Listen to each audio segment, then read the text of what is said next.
नमस्कार दोस्तों, स्वागत है आप सभी का बम्बू ज्ञानशाला पर। तो हमारी राजस्थान हिस्ट्री की नई क्लासें वो चल रही हैं। तो आप ये क्लास देख रहे हैं तो चैनल को सब्सक्राइब कर लीजिए। आपने कर रखा है तो बहुत अच्छी बात है, लेकिन लगभग लोग हैं वो सब्सक्राइब नहीं कर रहे हैं। तो आप लोग सब्सक्राइब कर दीजिए ताकि मुझे भी अच्छा लगता रहे। ये देखिए, मैं आपको दिखा देता हूँ डाटा। ये देखिए 67% यानी 67 लोग हैं वो सब्सक्राइब ही नहीं कर रहे हैं 100 में से, और वीडियो देख रहे हैं और सब्सक्राइब नहीं कर रहे हैं। तो आप सब्सक्राइब कर दीजिए ताकि मुझे भी अच्छा लगे, मुझे भी मोटिवेशन मिले। इस क्लास से बनाने के लिए आपको भी पता है भी मेहनत करनी पड़ती है, कितना कुछ इन्वेस्ट भी लगता है। फ्री में सब कुछ थोड़ी मिलता है, और आपके लिए तो सब कुछ फ्री है। सब्सक्राइब करने के भी पैसे नहीं है, क्लास देखने के लिए पैसे नहीं है, फिर भी पता नहीं आप लोग सब्सक्राइब क्यों नहीं कर रहे हैं। तो आज है वो हम बीकानेर के राठौड़ राजवंश है वो पढ़ने वाले हैं। तो आप हैं वो चैनल को सब्सक्राइब कर लीजिए। तो चलिए आज की क्लास है वो स्टार्ट करेंगे। तो आज हम महाराजा राय सिंह से पढ़ेंगे, जो कल्याणमल के पुत्र हैं। इससे पहले हमने चंद्रसेन को पढ़ा था। तो जो महाराजा राय सिंह हैं उनका जो शासनकाल है वो 1574 से 1612 के मध्य रहता है। और इनका जो शासनकाल है वो हम मुगल सल्तनत के संबंध में पढ़ेंगे, क्योंकि जो हमारे सिलेबस जो दिया हुआ है आरपीएसए का है या जो कर्मचारी चयन बोर्ड है उसका भी दिया हुआ है, तो उनमें इतना ही पूछते हैं जितना पॉइंट टू पॉइंट आरपीएसए पूछते हैं और वही कर्मचारी चयन बोर्ड पूछता है। तो ज़्यादा कुछ आप किताबों में घुसने में या ज़्यादा कुछ पढ़ के टाइम वेस्ट करने में कोई फ़ायदा नहीं है। तो चलिए आज हम राय सिंह से कंटिन्यू कर रहे हैं। तो इनका जो राय सिंह का जन्म है वो 20 जुलाई 1541 ईस्वी को होता है। इनके जो पिता है वो कल्याणमल है, माता है वो रत्नावती है। ये जो इनका जो मुगल सेवा काल है ये 42 साल रहता है। राज्याभिषेक हुआ था उस समय इनकी आयु 33 वर्ष थी, और इनका जीवन काल जो है वो 71 वर्ष है, और शासनकाल 38 साल है। मैंने आपको लास्ट काल में कहा था भी मुगलों की जो अधीनता स्वीकार की थी उसका मैं आपको बताऊंगा कि फ़ायदा मान लीजिए, कुछ भी मान लीजिए। अब इनका आप जीवन काल देखिए कि 70 साल, और चंद्रसेन का बेचारे का मात्र 40 साल, और उसी में वो इधर उधर भटकते रहते हैं।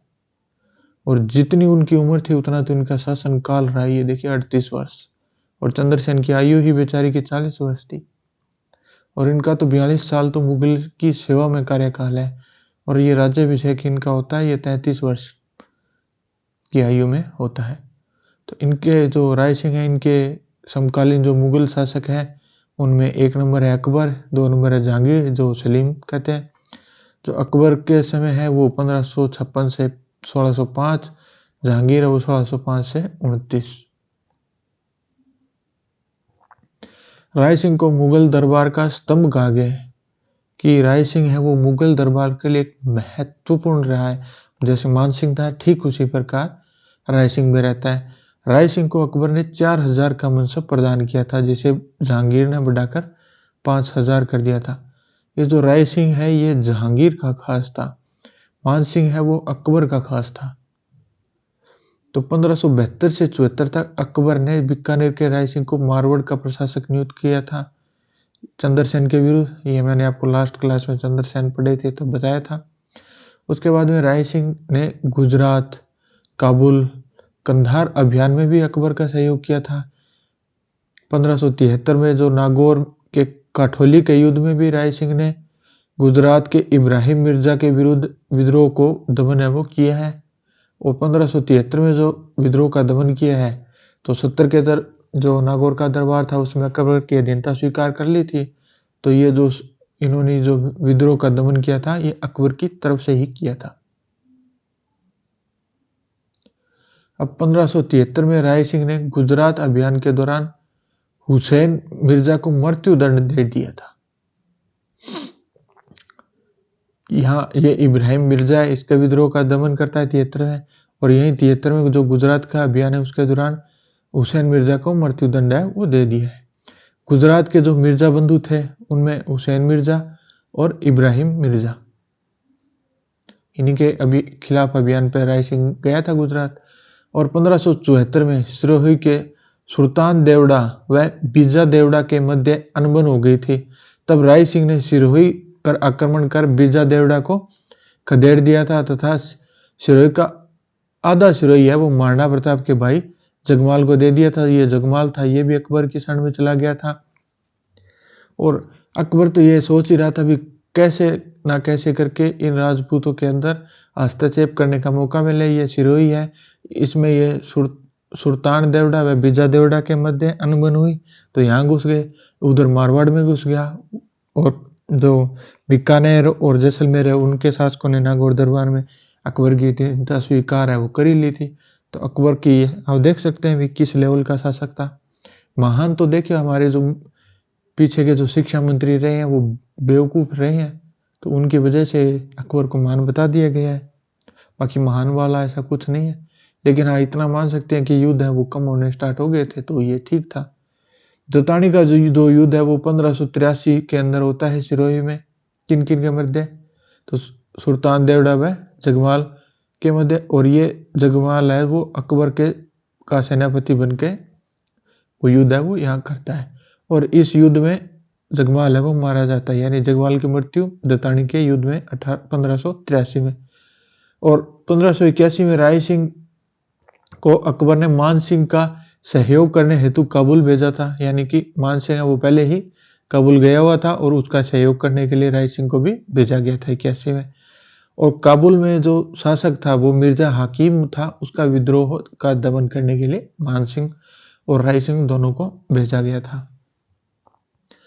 1585 में अकबर ने राय सिंह को बलूचिस्तान यानी बलूच के जो विद्रोह बलूची थे उनका विद्रोह के दमन के लिए भेजा गया था, यानी वहाँ के जो सरदारों का जो विद्रोह था उसका दमन करने के लिए। कब? 1585 में। किसको? राय सिंह को। और 81 में काबुल गया था मान सिंह के साथ सहयोग करने मान सिंह का। और 1593 में बुरहान मुल्क के विरुद्ध भी दानियाल के ठट्ठा अभियान में भी राय सिंह ने सहयोग किया था। और 1591 में भी राय सिंह ने कंधार अभियान में खान खाना का सहयोग किया था। ये भी खान खाना ये अकबर के साथ था। तो ये आप ये मान सकते हैं कि मान सिंह और राय सिंह ये दोनों ही अकबर के जो मुगल सल्तनत थी उसके महत्वपूर्ण सेनानायक सेनापति या शासक है आप मान सकते हैं। और जो मैंने आपको कहा था कि मुगल सल्तनत का जो एक महत्वपूर्ण स्तंभ था वो इस कारण था भी हर एक अभियान में राय सिंह का एक महत्वपूर्ण योगदान है वो रहता है। ये देखिए अगर ये राजपूत शासक साथ में रहते तो मुगलों की इतनी हिम्मत ही नहीं होती कि वो हमारे ऊपर शासन है वो कर सकते, लेकिन क्या करें ये राजपूतों की महानता है कि अपनों को मारकर और दूसरों की अधीनता स्वीकार की थी उन्होंने। अकबर ने राय सिंह की वीरता से प्रसन्न होकर 1593 में जो जूनागढ़ की है वो जागीर है वो दी थी। ये जो जूनागढ़ है ये गुजरात वाला है। 1604 में शमशाबाद की व नूरपुर की जागीर है वो भेंट की थी और राय की उपाधि वो प्रदान है वो की थी अकबर ने किसको? राय सिंह को। 1606 ईस्वी में जहांगीर के पुत्र शहजादा खुसरो ने अपने पिता के विरुद्ध विद्रोह है वो कर दिया था, जिसके दमन के दौरान जहांगीर ने आगरा का जो दायित्व है वो राज सिंह को सौंपा था।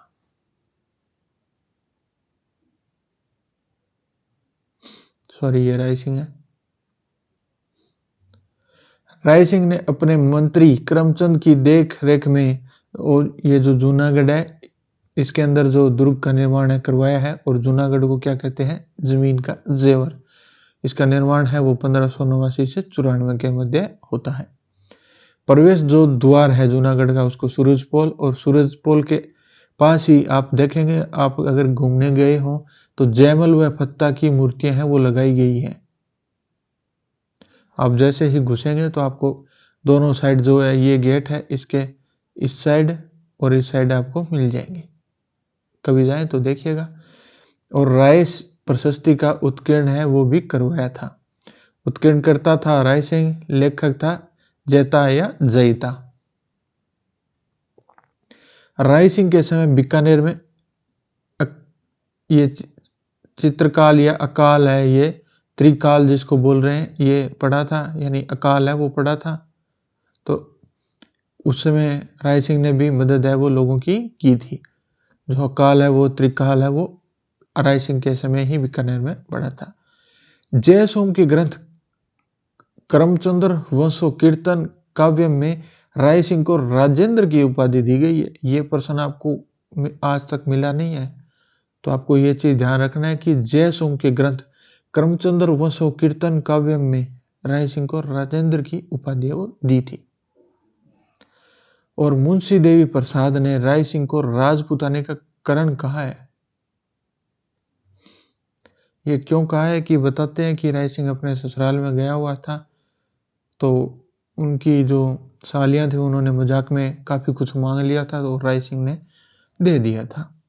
घोड़े, हाथी वगैरह काफ़ी कुछ मांगा था, तो राय सिंह ने दे दिया था। तो बताते हैं कि ये राजपुताने का कारण है। इनके समय के जो प्रमुख ग्रंथ हैं उनमें राय महोत्सव, बाल बोधिनी, ज्योतिष रतनमाला, वैदिक वंशावली, और जो मृत्यु है वो 1612 में 22 जनवरी को होती है दक्षिण भारत के बुरहानपुर एमपी में। जो ये दक्षिण भारत के अभियान पे थे उस समय इनकी मृत्यु है वो हो जाती है। तो मेरे ख्याल से ये पृथ्वीराज राठौड़ है, ये भी छोटा ही है, तो इसी क्लास में पढ़ लेते हैं। वैसे मैं क्लासें तो अलग अलग ही करवाता हूँ टॉपिक वाइज, ताकि आपको जो टॉपिक आपको कमज़ोर लगे आप सर्च मारें, प्ले लिस्ट में जाएँ, प्ले लिस्ट में आप जाके देख सकते हैं, आपको ये मिल जाएंगे। तो चलिए अब हम पृथ्वीराज राठौड़ है वो पढ़ रहे हैं। आप यहाँ तक पहुँच गए हैं तो सब्सक्राइब भी कर लीजिए, वीडियो को पॉज कर लीजिए। 1 मिनट का समय लगेगा, ज़्यादा समय तो लगेगा नहीं। ये जो बीकानेर के शासक हैं राय सिंह, इन्हीं के भाई हैं पृथ्वीराज राठौड़, कल्याणमल के पुत्र हैं। नागौर के दरबार में अकबर की अधीनता स्वीकार की थी 1570 में, और उसके बाद में अकबर की सेवा में भेज दिए जाते हैं। यानी कि राय सिंह है वो तो बीकानेर में ही रहता है और पृथ्वीराज राठौड़ है वो अकबर की सेवा में चला जाता है। यह अकबर के दरबार में आगरा में रहता है, और अकबर है वो इसको गागरोन की जागीर है वो भेंट स्वरूप है वो देता है। गागरोन का है झालावाड़ में।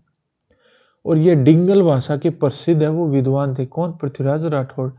तो इनका जो साहित्यिक नाम है वो है पित्थल। महाराणा प्रताप का बताइए, आपने पीछे की क्लासें देखी होंगी, अगर ढंग से देख रहे हैं तो बता देंगे, नहीं देख रहे हैं तो पीछे से जाइए और क्लासें देखिए। वेली कृष्ण रुक्मिणी री वचनिका, इसकी रचना भी किसने की है? पृथ्वीराज राठौड़ ने। इनके जो लेखक हैं वो दुर्साहडा है। रचना कहाँ हुई है? गागरोन के दुर्ग में रहकर, भाषा डिंगल। ये वैसे तो पृथ्वीराज राठौड़ के नाम से भी ये आपको मिलेगी कई जगह लिखी हुई, लेकिन यहाँ ये जो लेखक है इसको दुर्साहडा भी माना गया है। तो इस ग्रंथ में जो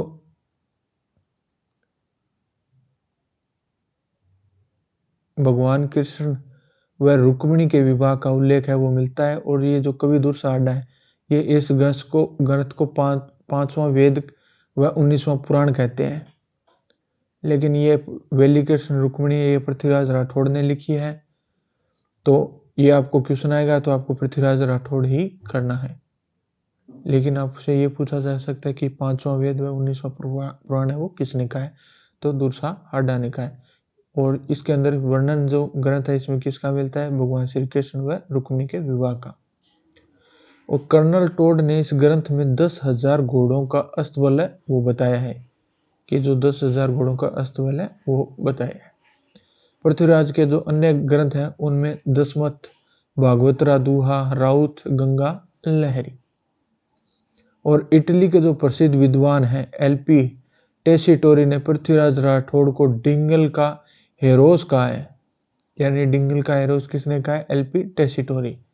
ये आपको भाषा हम पढ़ेंगे, जो राजस्थान की भाषा है उसमें भी इनका नाम है वो आएगा। महाराणा प्रताप व पृथ्वीराज राठौड़ पर कन्हैया लाल जो सेठिया चूरू के, उन्होंने पाथल पिथल नामक रचनाएं वो की थी। मैंने आपसे पूछा था ना कि महाराणा प्रताप का नाम बताइए, तो पाथल, और पृथ्वीराज राठौड़ का पिथल, ये रचनाएं वो की है। आज की क्लास में इतना ही। नेक्स्ट और टॉपिक है वो हम नेक्स्ट क्लास में पढ़ेंगे। यहाँ तक आपने वीडियो देखी है तो आपका बहुत बहुत धन्यवाद। चैनल को सब्सक्राइब कर लिया है तो बहुत अच्छी बात, नहीं किया है तो कर लीजिए। मिलते हैं नेक्स्ट क्लास में।